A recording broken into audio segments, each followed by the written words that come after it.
Halo teman-teman semuanya, kembali lagi di podcast BEM Kausa. Kali ini bersama saya Putra, yaitu Ketua BEM Kausa Angkatan 2024-2025. Saat ini saya bersama dengan dua orang chef dari Rindu Alam yang berada di tanah Korea Selatan. Nah, di podcast kali ini kami datang dengan judul yaitu kisah chef Indonesia yang berada di tanah Korea. Nah, langsung saja untuk narasumber pada kali ini saya akan memperkenalkan yaitu dari Chef Hendrik dan Chef Edi. Nah, untuk lebih jelasnya bisa memperkenalkan diri dari Chef Hendrik, silakan.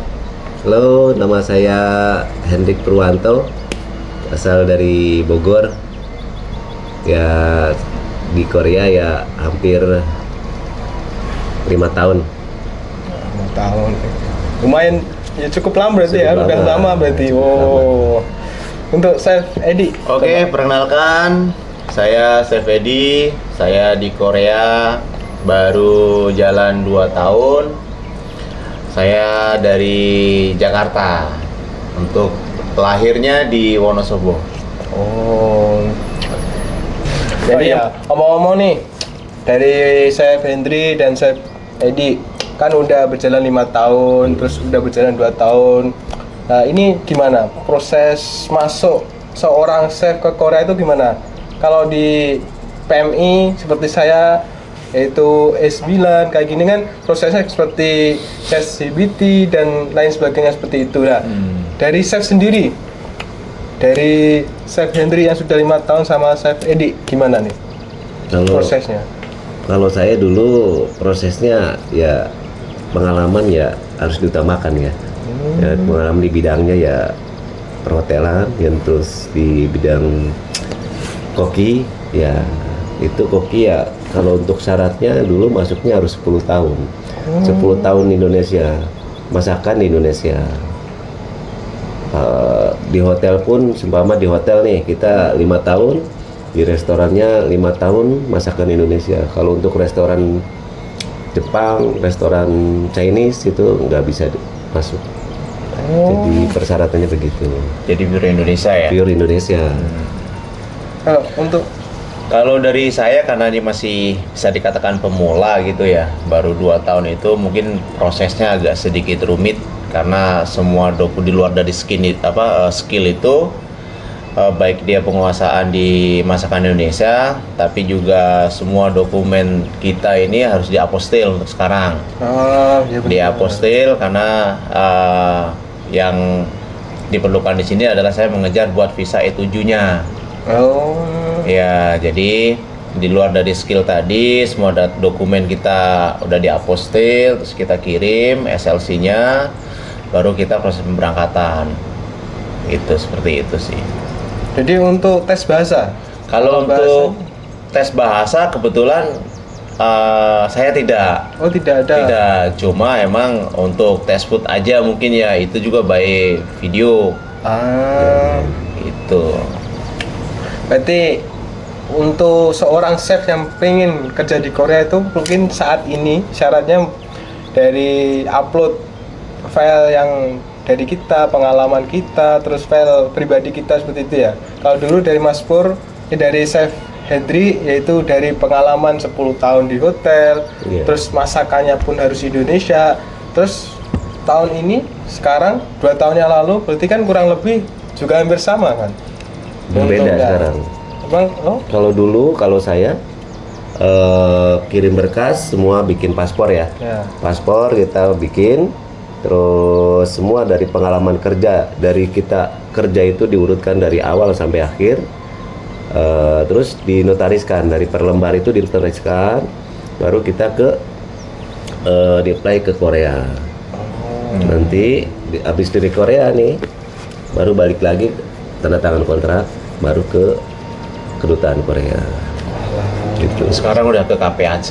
Sekarang udah KPAC, beda lagi. Jadi semua dokumen tadi di apostil sama rule-nya dari 1 sampai Z bisa dikatakan seperti itu. Cuma semua dokumen kita di apostil, tapi kita udah tidak perlu ke kedutaan. Kita dari Kemenhumham bisa langsung menuju KPAC. Ya, karena kan sekarang kan untuk kedutaan Korea yang di Jakarta itu sekarang udah dialihkan untuk pengurusan PMI semua di KPAC semuanya. Seperti itu. Bagus nih berarti kalau gitu. Nah, jadi untuk teman-teman nih yang dari PMI Korea ataupun yang masih di Indonesia, untuk chef-chef di Indonesia yang pengen ke Korea, cocok nih untuk lihat podcast ini karena udah ada persyaratannya di awal nih. Nah, selanjutnya untuk Chef Hendry sama Chef Edi, untuk kan kalian Chef Hendry dan Chef Edi kan udah bekerja di rumah makan Indonesia tapi berada di tanah Korea. Nah, apa sih tantangan utama dalam menciptakan cita rasa masakan Indonesia di tempat yang berbeda? Karena kan kita berada di iklim yang berbeda, cuaca yang berbeda, apalagi situasi orang-orang kan kadang ada orang Korea masuk, ada orang luar negeri masuk. Itu gimana untuk menciptakan cita rasa, tantangannya gimana sih? Ya, kalau saya sih awalnya jujur tertantangnya adalah seperti ini. Oh ya, ini masakan Indonesia yang ada di Korea, kira-kira ada yang mau makan nggak gitu, yang ada di pikiran saya gitu. Pas masuk ke sini ternyata hampir sekitar 70 bahkan 80% itu malah orang Indonesia. Jadi yang mungkin agak sedikit kesulitan paling dari bahan-bahan yang dulu yang belum sempat kita terhalang, tapi sekarang udah ada bahan-bahan yang sangat mudah banget kita bisa ambil di Rindomat, ya kan, kita bisa kirim barang-barang dari Indonesia ke sini melalui Nescargo dan lain sebagainya. Tapi semua udah dipenuhi di Rindomat untuk masa-masaan itu, bahan-bahannya pun bahan-bahannya itu apa aja ada semua. Oh, bentar. Rindomat itu apa ya, Mas? Ya, Rindomat itu kayak menyediakan bahan baku khusus Indonesia. Oh, berarti ibaratnya itu supermarket lah. Supermarket khusus barang Indonesia. Dan kebetulan dijamin halalnya. Itu tetap maksudnya satu tempat dengan Rindu Alam ini. Satu tim. Satu manajemen dengan satu owner. Oh, satu owner. Jadi alhamdulillah dengan adanya itu kita ya nggak terlalu banyak mengalami kesulitan sih, alhamdulillah, karena kan seorang koki itu kan kesulitan di tingkat bahan-bahan, dan alhamdulillah bahan-bahannya itu tersedia di situ. Itu yang enaknya kita. Jadi gini teman-teman, untuk teman-teman nih dari restoran Rindu Alam ini, ternyata jadi dari pertanyaan tadi kan tantangan umum dari chef Indonesia ketika masak di luar negeri di tanah Korea ini, baik itu bahan makanan itu gimana caranya, tantangannya apa. Ternyata mereka tidak terlalu sulit untuk mengatasinya. Karena apa? Di samping kita bertempat tinggal di Korea, ternyata untuk bahan makanan sudah tersedia di sini. Yaitu di mana tadi? Di Rindomat. Oh, di Rindomat. Ya, udah tersedia semua. Di mana? Untuk lokasinya Rindomat itu di mana, Mas? Ya, tepatnya di belakang Bang Wori Ansan. Oh, di belakang Bang Wori Ansan. Iya. Terus misal nih, untuk kan kita dari PMI, ada PMI yang di bawah, ada di Gimhae, ada di Ulsa, ada di mana. Terus kesulitan kan untuk membeli bahan-bahan makanan, khususnya bahan makanan yang Indonesia, itu gimana caranya? Apa ada jasa untuk pengiriman? Oh, tentu bisa itu. Oh, tentu bisa. Tentu bisa. Gimana caranya? Untuk dengan tinggal searching di Google, klik Rindomat, dia muncul. Oh. Kita juga ada Take B juga. Ada Take B juga. Ada Take B. Di situ juga ada menu-menu semuanya. Kita juga ada di situ. Terus untuk Take B-nya setiap hari atau setiap hari apa itu? Setiap hari Senin, Rabu, Kamis, Jumat. Oh, itu. Nah, tanggal merah tutup kita. Di luar Sabtu Minggu sama Selasa. Begitu. Nah, gini teman-teman. Jadi untuk teman-teman nih yang kebingungan tentang bahan makanan, terus makanan Indonesia yang pastinya yaitu tentang halal. Jadi teman-teman bisa langsung datang ke Ansan. Nah, tempatnya di belakang Bang Wori ya. Nah, di belakang Bang Wori. Dan selanjutnya untuk teman-teman yang rumahnya jauh, yaitu di bawah seperti Gimhae, Daegu, Daegu di atas, yang kesulitan untuk akses ke Ansan dan pengen bahan makanan, bahan-bahan yang berasal dari Indonesia yang khususnya halal, teman-teman bisa langsung klik di sini, yaitu www.rindomat.com. Ya, betul. Dan untuk pengirimannya bisa untuk hari Senin, Rabu, Kamis, dan Jumat. Karena setiap hari Selasa dan Sabtu Minggu libur. Gitu. Bukan libur. Kalau Sabtu Minggu kita buka. Oh, Sabtu Minggu tetap buka, teman-teman. Buka, warungnya tetap buka. Untuk take away-nya aja ya. Untuk take away-nya aja, tapi untuk warung dan tokonya tetap buka. Cuma khusus Selasa. Okay. Selasa kita tutup. Selasa kita tutup. Nah, untuk Chef Hendry dan Chef Edi, kalian berdua kan, beliau berdua kan udah 5 tahun, udah 2 tahun bekerja di restoran khususnya di Rindu Alam ini. Nah, gimana nih tanggapannya, baik itu dari teman-teman kita PMI, terus kadang orang luar negeri datang, itu tanggapannya gimana kalau boleh tahu? Ya, Chef Edi dulu. Kalau saya lihat ya, selama saya 2 tahun di ini, saya lihat konsumen kita ini benar-benar luar biasa, komennya enak-enak semua makanannya.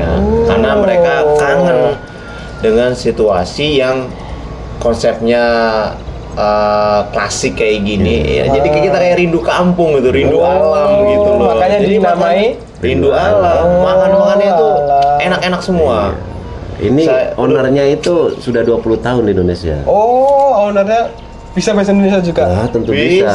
Oh, jadi teman-teman nih nggak kesulitan ya untuk bahasa. Untuk komunikasi dengan owner kita aman. Tapi kalau untuk bahasa Korea kita tidak aman.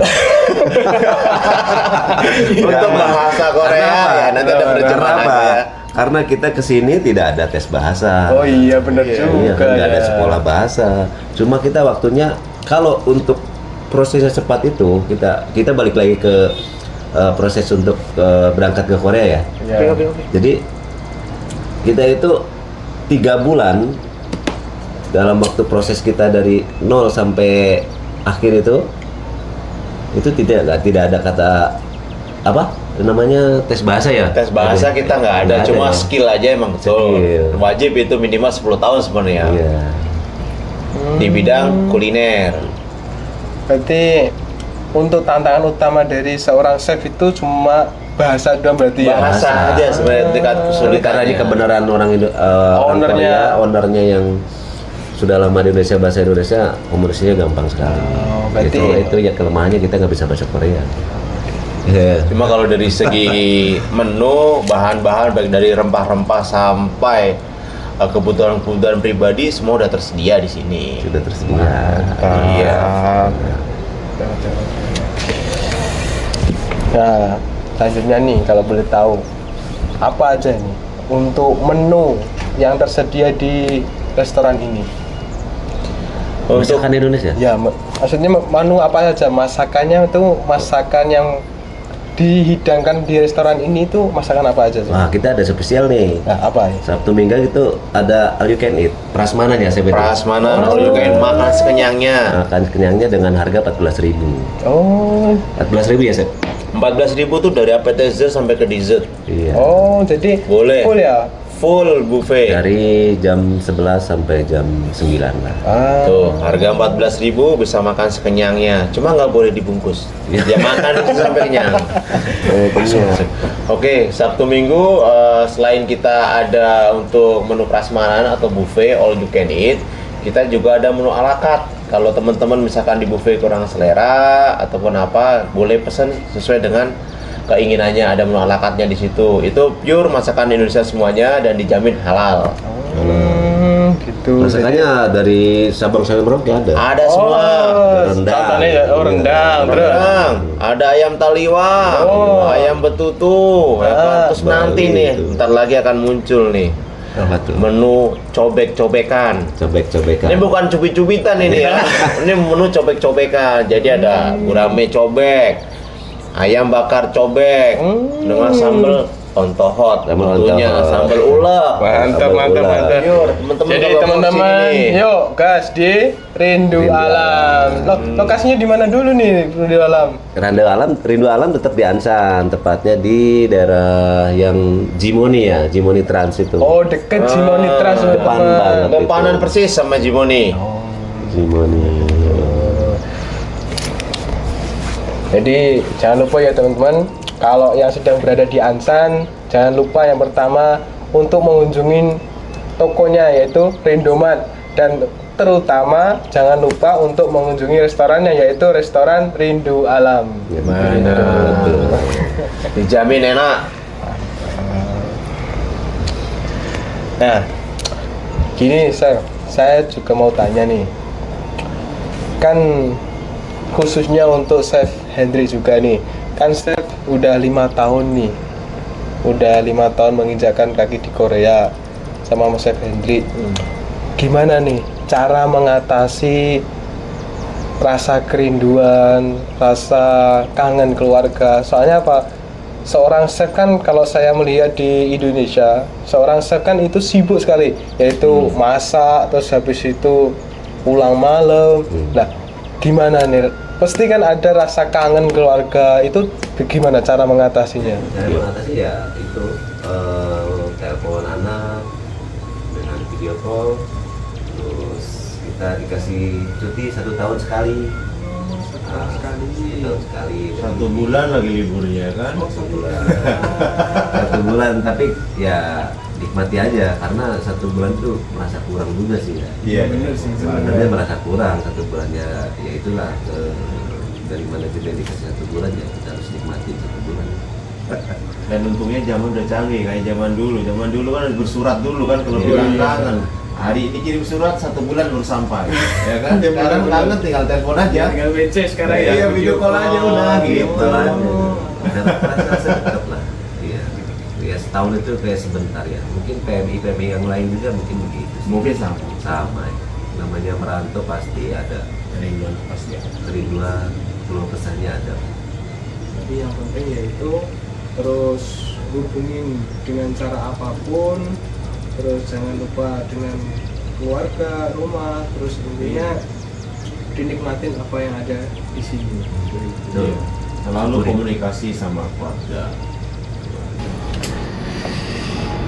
Oke, untuk selanjutnya yaitu untuk rencana untuk Chef Hendrik dan Chef Edi. Setelah kalian Mas Chef Hendrik sama Chef Edi udah berkecimpung di Korea sini selama 5 tahun, 2 tahun, kalau boleh tahu nih, apa sih rencana Chef Hendrik dan Chef Edi untuk kedepannya? Kedepannya di Indonesia? Ya, di Indonesia khususnya. Di Indonesia ya kita buka usaha lah, buka usaha kecil-kecilan. Kalau saya sih cita-citanya ya mudah-mudahan aja dijabah gitu ya kan. Saya sih pengennya itu apa ya, masih tetap di bidang kuliner, entah itu zaman sekarang kan udah banyak banget ya makanan-makanan tradisional yang belum go internasional ya. Jadi teman-teman chef juga kalau kita di asosiasi itu gimana caranya kita punya produk Indonesia terutama ya yang makanan-makanan jadul, makanan tradisional itu bisa go internasional. Nah, di situ ada banyak banget peluang bisnis di situ. Pengennya ke situ sebenarnya, gimana caranya kita tetap stay di kuliner, tapi juga kita bisa mendistribusikan ke luar negeri. Jadi teman-teman PMI juga bisa ya kan beli. Pengennya kalau udah stay dari Indonesia kan sampai bisa supply nih ke sini. Tapi tetap masih di kuliner sih. Jadi intinya Chef Hendrik dan Chef Edi kedepannya rencana untuk masa depan baik itu di Indonesia tetap di kuliner ya. Tetap di kuliner. Ya. Makanya kalau saya ditanyain mimpi itu saya harus tinggi-tinggi. Betul. Oke nih. Oke. Untuk terakhir nih, apa untuk motivasi buat teman-teman PMI khususnya, motivasi baik itu untuk PMI dan untuk chef-chef yang berada di Indonesia, itu apa motivasinya? Motivasi kan? Kalau saya gini, di luar dari skill, pengalaman kita, terutama di bidang kuliner, mental kita harus kuat bos, ya kan? Karena apa? Dunia atau negara lain itu, apalagi kita di negara yang berkembang, negara yang maju, kita harus kuatin mental kita di sini. Kita nggak boleh lemah, semangat kerjanya. Ingat, kita kerja buat keluarga. Tetap semangat buat teman-teman PMI, baik yang lagi program sekarang G2G ya. Iya benar. Belajar bahasanya harus yang semangat, karena apa, sekarang udah ujiannya udah luar biasa nih, persaingannya udah banyak banget inilah gitu. Pesaingnya juga udah banyak banget ya kan. Ya saran saya sih tetap semangat, kuatin mental aja sih. Sama aja sih, mental ya, terutama mental ya. Untuk jadi orang perantau itu ya mentalnya harus kuat. Kalau lemah udah mending pulang lah Indonesia gitu. Mending pulang aja lah, nyusahin negara orang. Iya, mental nomor satu harus dikuatin dulu. Ditekenin ya. Iya, mentalnya. Jadi untuk teman-teman, Chef Hendry dan Chef Edi menekankan motivasi kita yang masih berada di Indonesia, baik itu PMI atau chef-chef yang ingin bekerja di Korea, yaitu kuatin mental kalian. Karena apa? Punya tekad doang, punya duit doang nggak cukup untuk di sini. Yang penting di sini adalah apa? Yaitu mental. Kita siap tidak jauh dari keluarga, Ya, terus betul. jauh dari teman-teman kita, apalagi kan di dunia luar, apalagi luar negeri, kita jauh dari semua itu. Kita kenal dengan relasinya banyak lagi, terus bertemu dengan orang-orang banyak, apalagi bukan hanya orang Indonesia. Yang penting adalah mental kita. Kuatinlah mental kalian semua untuk kalau mau bekerja di Korea Selatan ini. Betul. Iya, foto profil tak seindah. Korea tak seindah foto. Itu dia betul. Korea tak seindah foto profil. Isinya kerja tok bos. Bos, ya. kerja. Baik, itu teman-teman, sekian dari podcast kali ini bersama Chef Hendry dan Chef Edi. Terima kasih untuk waktunya, sukses Sama-sama. bersama-samanya. Dan untuk teman-teman, ya gini, kalau kita mau kerja di Korea, utamanya apa? Yaitu mental kita. Kuatin mental, jaga kesehatan, dan terus berusaha untuk yang terbaik untuk diri kita sendiri dan terutama keluarga. Dan mungkin itu cukup. Terima kasih untuk waktunya Mas Sama-sama, Chef Edi, Chef terima Hendry. kasih. Dan sampai jumpa di podcast selanjutnya. Bye-bye. Bye.